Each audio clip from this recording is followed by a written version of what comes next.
समोर आले, काय निराकरण झालं, काय प्रतिक्रिया? महाराष्ट्राचे लोकप्रिय नेते आमच्या पक्षाचे पक्षप्रमुख एकनाथ शिंदे साहेब, महाराष्ट्राचे लोकप्रिय खासदार आमचे नेते श्रीकांत शिंदे साहेब, त्यांच्या आशीर्वादानं एकनाथ शिंदे साहेबांची शिकवण आम्हाला आहे। एकनाथ शिंदे साहेब महाराष्ट्राचे मुख्यमंत्री होते, तरी पण कॉमन मॅन म्हणून महाराष्ट्रावर रस्त्यावर उतरून सर्वसामान्य लोकांचे जे प्रश्न 2.5 वर्ष एकनाथ शिंदे साहेबांना सोडिले, त्यांची शिकवण आम्हाला आहे। आज महाराष्ट्राचे मुख्यमंत्री एकनाथ शिंदे साहेब 2.5 वर्ष होते। 2.5 वर्षामध्ये गोरगरिबाचे जे कामं केले, गोरगरिबासाठी जे योजना आणले एकनाथ शिंदे साहेबांना, त्यांची शिकवण आम्हाला आहे। आज एकनाथ शिंदे साहेबांना मला आशीर्वाद दिला, 2 जिल्ह्याचा आमदार केला विधान परिषदचा। आज अनेक लोकांना आमदार व्हायला आयुष्य जाते, पण एकनाथ शिंदे साहेबांना इतकी कमी वयात मला आशीर्वाद दिला एक मुलगा म्हणून। एकनाथ शिंदे साहेबांचा नेहमी आशीर्वाद माझे पाठीशी असते। एकनाथ शिंदे साहेबांचा आशीर्वाद होता म्हणून पाथरी नगरपालिका आमच्या ताब्यात आली। मी बँकेचा डायरेक्टर झालो, जिल्हा मध्यवर्ती बँकेचा। माझा भाऊ बिनविरोध आला। आज 4 संचालक एकनाथ शिंदे साहेबांच्या आशीर्वादाने आम्ही निवडून आलो जिल्हा मध्यवर्ती बँकला। मी आमदार म्हणून निवडून आलो। हे सगळं एकनाथ शिंदे साहेबांचा आशीर्वाद आमच्या पाठीशी आहे। त्याच्यामुळे एकनाथ शिंदे साहेबांची जे शिकवण आहे, गोरगरिबाचे काम व्हायला पाहिजे, गोरगरिबाचे आशीर्वाद त्यांचा लागायला पाहिजे। आरोग्याच्या माध्यमातून सगळ्यात मोठा जिल्ह्यामध्ये आमचं काम आहे। आज आरोग्याच्या माध्यमातून 4 वर्षात 10,000 लोकांचा जीव वाचविला, 10,000 लोकांचं ऑपरेशन आम्ही केलं। आज बी बघा 81 पेशंट माझे मुंबईला आहे। जे गोरगरिबाचे जे आम्ही कामं करतो, तो गोरगरिबाची अपेक्षा आमच्याकडून भरपूर आहे। त्याच्यामुळे जनता दरबार आम्ही लोकांचे प्रश्न गोरगरिबाचे मिटण्यासाठी घेतलेले, प्रत्येक महिन्याला आम्ही जनता दरबार घेणार आहे। आणि हे आता आज जितके प्रश्न आम्ही विचारले आणि जे प्रश्न लोकांचे गोरगरिबाचे जे प्रश्न आहे ते निकाली लागले का नाही लागले, ते आम्ही पुढचे जनता दरबार मध्ये घेणार आहे।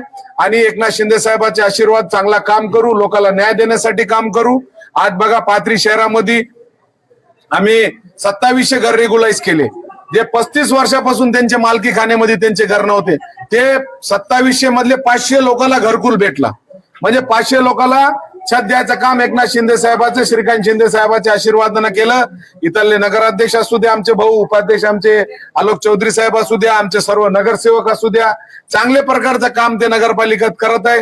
आमचे ग्रामीण भागामध्ये नाना टाकडकर असू द्या, आमचे तालुका अध्यक्ष वाकणकर साहेब असू द्या, आमचे सर्वच आमचे जिल्हा परिषद सभापती कृष्णा शिंदे साहेब असू द्या, चांगला काम ते बी करायले। मानवत मध्ये सगळे शिवसैनिक एकनाथ शिंदे साहेबांची शिकवण आहे, चांगला काम करत आहे। इथले आमचे एसडीओ मॅडम, त्यांचा बी चांगला कार्य आहे। आमचे तहसीलदार साहेब, त्यांचं बी चांगला काम आहे।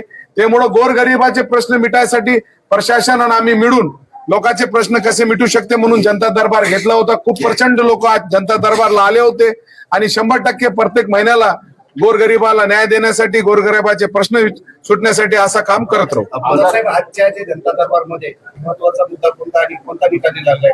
फार विषय, विजेचे विषय, शेतकऱ्याचे घरकुलचे, शेतीचे विषय, रस्त्याचे विषय, आज घरकुलचे विषय, गोरगरिबाचे विषय, प्रत्येक विषय खूप विषय आहे। त्यामुळे हे विषय त्यांचे लेवल, तहसीलदार साहेबांचे लेवल असू द्या, एसडीओ मॅडमचे लेवलवर जे प्रश्न सुटते ते सोडू, आणि जे वरचे लेवलचे विषय ते 100% आमदार म्हणून मी सोडवायचा प्रयत्न करीन आणि गोरगरिबाला न्याय द्यायचं काम करेन। तुमची तब्येत खराब आहे, गेल्या कित्येक दिवसापासून तुमच्या हाताला सलाईन लागलेली आहे, तरी सुद्धा तुम्ही आज जनता दरबार घेतला, काय सांगाल? काय नाही, तब्येत तो थोडी खराब आहे, तरी पण एक लोकांसाठी काम करायला पाहिजे। जनता दरबारची आम्ही 8 दिवस अगोदर तारीख दिली होती। याच्या अगोदरचा एक जनता दरबार आमचं काय झाला, वडील वारले होते माझे, त्यामुळे ते जनता दरबार रद्द झाला होता। हे जनता दरबारच्या वेळेस माझी तब्येत खराब आहे, पण लोकांसाठी काम करायला पाहिजे। आता मी सलाईन घेऊनच आलो जनता दरबारला लोकांसाठी। एकनाथ शिंदे साहेबांची मी सांगितलं ना शिकवण आहे, एकनाथ शिंदे साहेब बिमार असताना गोरगरिबाचे कामं करतो, त्यांची शिकवण मध्ये आम्ही मोठे झालेलो आहे। 16 वर्षापासून एकनाथ शिंदे साहेबांच्या सहवास मध्ये मी आहे। एकनाथ शिंदे साहेबांचा आशीर्वाद, एकनाथ शिंदे साहेबांची शिकवण घेऊन आम्ही काम करतो। 100% इथे तालुक्याचे, मतदारसंघाचे जे बी जिल्ह्याचे विषय असन प्रामाणिकपणे आम्ही काम करायचा प्रयत्न करू। परभणी आणि हिंगोली जिल्ह्याचं नेतृत्व म्हणून आपल्याकडे पाहिलं जाते, विकासाच्या दृष्टिकोनातून काय विजन आहे आपलं, जनतेला काय आश्वस्त करायला? खूप काही विषय आहे। आता पाथरी आहे, साईबाबाची जन्मभूमी आहे, त्याच्यासाठी 91 कोटी रुपये आम्ही निधी आणलेला आहे। ते साईबाबा जन्मभूमीचं काम चालू करायचं आहे, एकनाथ शिंदे साहेबांच्या हाताने त्याचं भूमिपूजन करायचंय।